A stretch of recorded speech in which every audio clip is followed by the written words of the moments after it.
Hello and welcome back to another episode of More Than a Business Live. I am your host, Mitch Case. I am also the co-founder of my wife and I's company, More Than a Meal, where we help organizations strengthen their relationships with their employees and their clients by showing gratitude, appreciation, and empathy, one meal at a time. We come live to you guys every single Thursday at 3 p.m. Central Time with the intent to introduce leaders within organizations, as well as organizations that truly run the vibe, run the idea that they can be more than a business. So today we've got an amazing guest today that goes beyond just the business side and even some personal side of things to truly create organizations that are more than a business and develop leaders that are focused on people. So before I introduce our guest today, I do want to give a shout out to our sponsor, True Captive.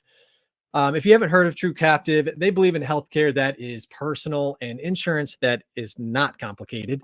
So if you do want to learn more about this unique captive healthcare program, you can find them at truecaptive.com. You can reach out to myself and I'd be happy to get you introduced. So with that, I don't want to hold our guest back any longer. Today's guest is Evan Wilson.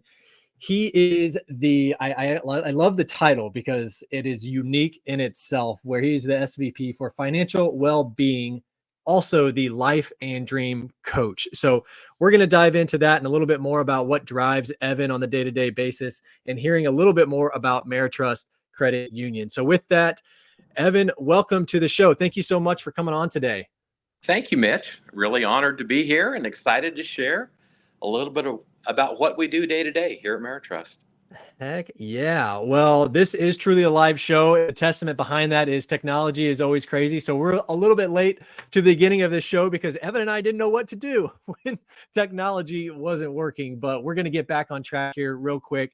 Evan, real quick before we dive into the meat of this, go ahead and let us know specifically like what that title means within Meritrust, what you guys do, and just like kind of high level for us. And then we'll dive right into that impact story. Great. Well, thank you, Mitch. One of the things that we do here at Meritrust is we've had a mission statement for a long time to invest in the lives of our members and the communities we serve. And while that mission statement is still alive and well, one of the things that we begin to recognize is that what is a way that we can really take this to the next level? And so we put together a purpose statement to create financially healthy employees and members. And we know that when we look at the population at large, if we were to do some evaluations, we partner with an organization called the Financial Health Network. And when they do national studies, what they identify is that about 68% of our population would be financially vulnerable or financially coping. And what that means is that they're struggling with one or more of the four pillars of how they spend, how they save, how they borrow, and how they plan. And so we are focused on coming alongside of our members to walk with them to better. We're not judgmental. It's not about that if you're not healthy, we don't want to talk to you. It's about let's just help you grow from wherever you are. And we can do that. We have to help you and create spending plans. We used to call them budgets, but that's not a popular term anymore. So we call it a spending plan, and that seems to gain a little bit more traction. And we meet with I about love the 800 marketing in members. that.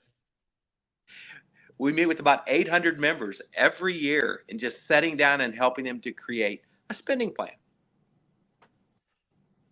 Evan, one of the things that you like even started off with the purpose statement, which kind of caught my ears a little bit, was the fact that not only is the word members in your purpose statement, but employees Right. was in that mission statement, purpose statement.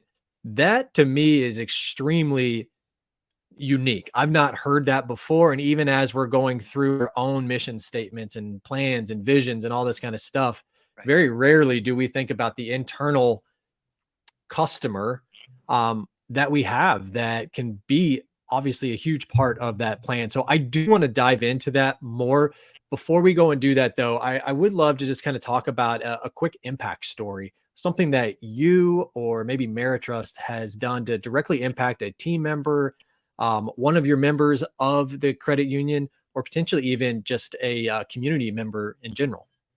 Right, right. So you're right, Mitch, in that when we started to identify and create the plan for how do we live this out day by day, our purpose statement is far more than just a slogan that's on a website or something that we mention from time to time. It's what we are intent to live. And as we begin to identify, one of the core pillars is really the save bucket.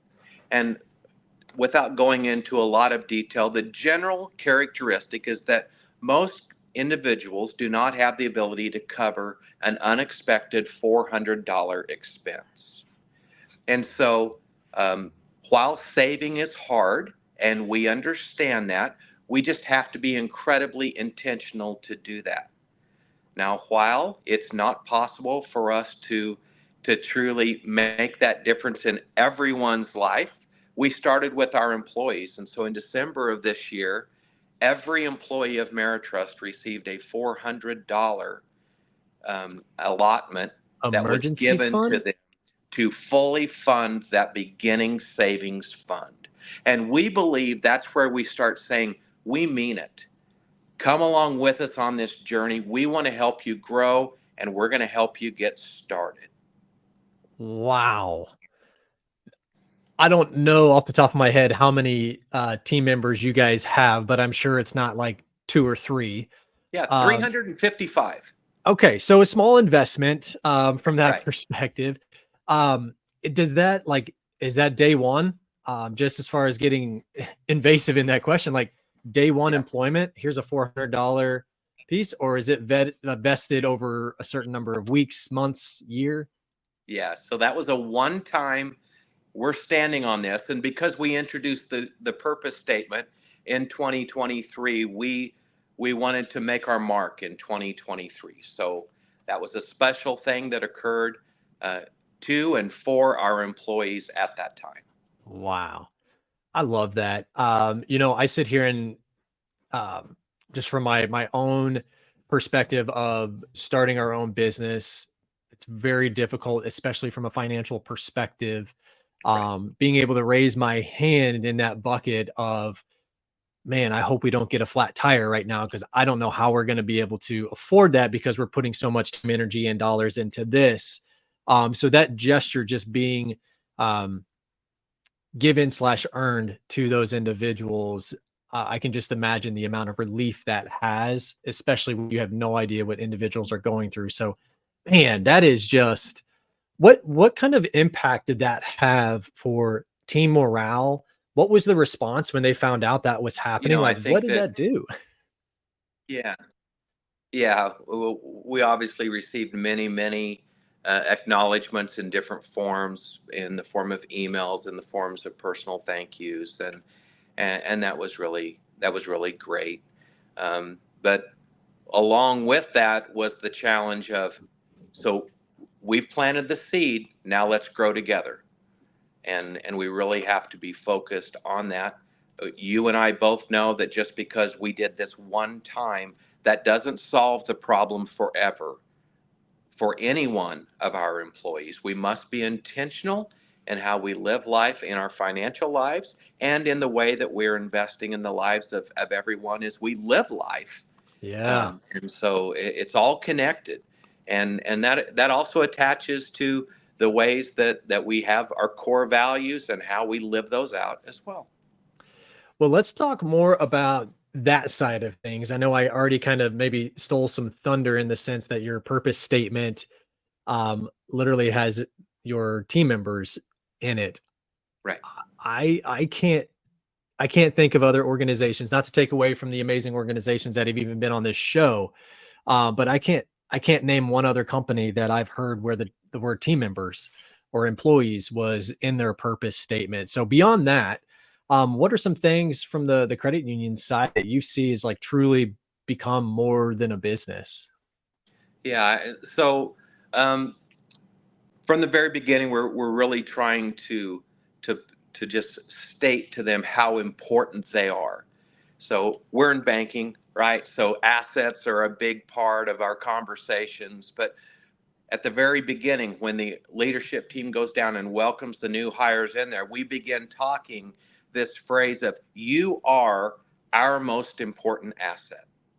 You are the ones that will truly make a difference. When we have community service days where we really desire for our employees to go out, and we give them a day to go out and pick the nonprofit that's important to them, we want them to go out and serve the community. And when we do that, we are giving the gift of our most important asset to go out and to serve the nonprofits. Um, yeah, Meritrust does write checks to nonprofits, but we really want to partner with nonprofits. And so let's figure out a way that we can come together. And as we grow and as we serve together, we know that we get closer together. There is so much like what I've seen after having many conversations with, I'll just say, credit unions in general. There's just an innate desire or part of the ethos to truly be in the community. Right. And like you said, not just write checks, and not to take away from those that do, like Right. those are needed as well. And those are very, very powerful. However, just a unique way to really bring team members together to serve those organizations. I'm kind of curious, and maybe I missed it when you were talking. Do you allow those team members to focus on nonprofits of their choice that are near and dear to themselves? How do you guys kind of determine what is, Yeah. where is that time going to go? Yeah. So they go out and they pick what's important to them. What's their passion? We focus a lot on passion. Life and dream coaching is really connecting. The passions of life are often provided for or made possible because we have this job that provides us pay every 2 weeks. Yeah, And because we have a job, now we can go out and we can spend our time, we can give to the nonprofits that make a difference. So we had about 3,700 hours into the community. That was what our employees invested in the past year. And they did that in 178 different organizations. oh my And so goodness, that kind of starts to tell the diversity of the many, many, many, many different ways that our employees say, yeah, I'm all in. I want to go and I'm going to make a difference here. The only thing we ask is that they're truly a nonprofit. And so we try to keep it that's simple. fair. Yeah. I've always really kind of talked about so often, even myself, when I hit like that 10-year mark in my career, is like, man, what am I going to do? Am I going to do this for the rest of my life? I got to find out what I'm passionate about or purposeful in the work that I do. And what I recognized through kind of that journey, it was not necessarily like my job could be a means to do that purpose driven work, to Right. have the flexibility, to have the financial capabilities to go do those things that you love to do, whether paid or unpaid. So I really admire organizations that set that in place to allow their team members to go out and be able to serve the things that are near and dear to themselves. I've had certain situations where we were going to support one organization, but not that it was a bad organization. It just didn't resonate with me. So I was just there kind of doing my thing versus like understanding truly what was happening and the impact that can have. So kudos to you guys on that side. Um, I want to dive into you for these last 7 to 10 minutes, Evan. Like from our very first conversation, um, I felt very comfortable in having conversations with you and just what you believe in inside the work that you do within the credit union, but even outside the credit union. So I always like to ask the question at the very end of the show for the guest is, what truly motivates you day in and day out to really serve the people that you're blessed to serve? And I want to open that question up to those individuals that you get to speak to from a leadership perspective as well. So maybe give us some insight on like what continues to motivate you to be that life and dream coach within Meritrust and outside of that. Yeah. Yeah. So, hopefully we all have a passion in life. And for me, my personal passion is to invest in the lives of others using the tool of relational leadership. I believe that we have the opportunity to get a little bit better. And as we get a little bit better, we can just really pour into the lives of others and to help them be more effective. Not just at work. While work is important, we don't have to shy away from that, but we want them to be growing as an individual so they're great at work. They're wonderful when they go home and they spend time with their family. And then when they go into the community and the nonprofits and following their passions, whatever that might look like, that same individual is just really making an impact in all of those areas. And so when we really stop and we say, that means I'm going to have to develop some character qualities that's going to be true to me in all of these locations, in all of these spaces. I can show up and be real in them. Here at Meritrust, we focus very, very heavily on servant leadership. Servant leadership has some characteristics that talk about we have to remain humble. And when we're talking about being humble, that says regardless of what skills, abilities, talents, and strengths that I might have, I know that I need to get better today. And when I have that heart of I want to get better, but not so that I can be king of the mountain, but then I can take that gift of me and give it to somebody else, then that's when life becomes very, very rewarding. And so I have the opportunity to go out and work with organizations across the country and even a little internationally to go out and just pour into them and to give them a little different perspective on how they can approach the life relationships that they are blessed to be a part of. There's so many things to kind of unpack inside of that, especially those individuals that are on that path. I have a lot of friends, honestly, in that space where you just kind of hit that 12 to 15 year mark and you're like, is this what I'm going to do? How can I use? I don't even know what my gifts are. So, like, Evan, as you're speaking, and this was a totally unprepared question for you, like, how do you help those individuals understand their unique gifts? Because I do truly believe that each and every one of us have been given a gift. Um, and sometimes it does take some work to figure out exactly what that is. Other times we don't see it in ourselves, but other people see it. So, what are some tools, some ideas that people can start to think of? What is my gift? Great question. As I'm thinking quickly here, Yeah. you know, Feel free I to think like that come back and answer that in the comments later because that was totally unannounced for you. no, that's fine. I think there's a few ways we can do it. Number one, we can really, you can take the notepad and you can start just writing down the things that bring you joy Mm. as you do them in the course of a day or a week or a month. And then figure out how to do more of it. Hmm. And as you start doing that, we don't have to make this rocket science. We can just start figuring out that, you know what, that really fills my bucket. When I do that, when I get the chance to just talk with someone, maybe the skill that you're good at or that really fills you up is when you're an encourager. Well, that's a skill that we need more and more all the Mhm. time. And what I want to focus on is the ways in which that we can build that muscle, which means we have to practice. We practice today to be better tomorrow. And so, how can we practice even at the things we're good at? There's a lot of conversation that's going on in leadership. You know, when we're doing a performance review, we talk about often what the employee's not good at. Well, let's spend more time in talking about what they are good at and have them do more of More it. of that.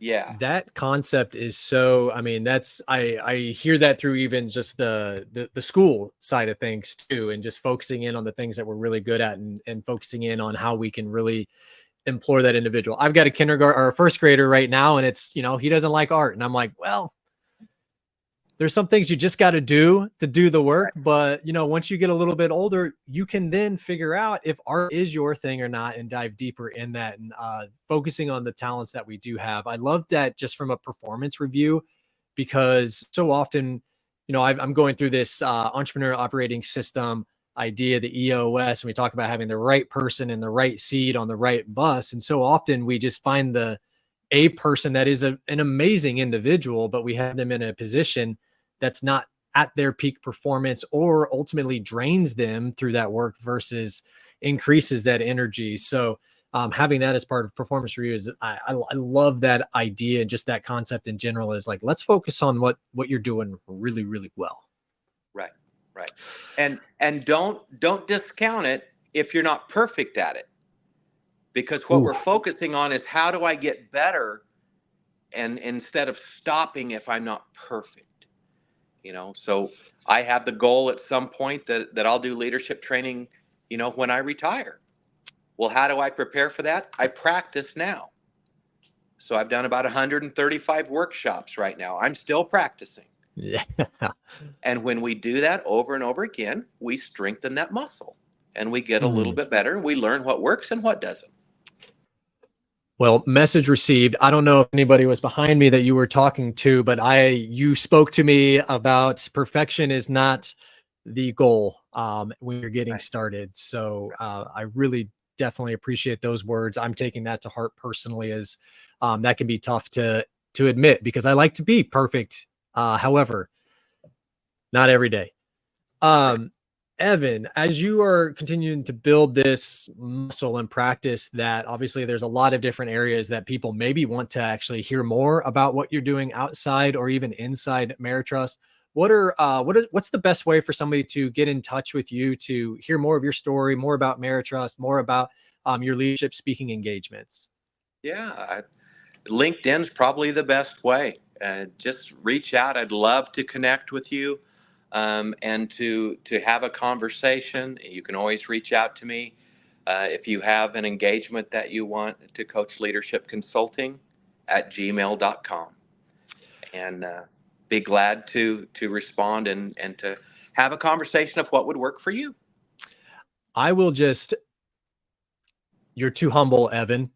In the sense that anybody that does reaches out to Evan, I would just say that you will come away energized and maybe even some more questions on ways that you need to kind of dig deep. But I just speaking from my interaction with you already, Evan, you come from a leadership heart, and I felt that through our conversation. So anybody that does reach out, I know for a fact, I just want to echo, reach out to him, grab a time to hear more about the work that he is doing, because you will be energized from that. So I definitely appreciate our conversations, Evan. And before we kind of wrap this up, part of our organization, More Than a Meal, my wife and I, we truly do just want to say how much we appreciate the time that you've given to be on this show. And part of that, what we wanted to do is be able to offer a meal as a gift to someone that you believe is deserving, whether that's a tough time that they need to just have some love, or maybe it's a time of recognition and joy that a meal can never hurt. So as much as you're willing to share, who might that be and why? I just like to recognize um, my lifelong friend, Tony Hager.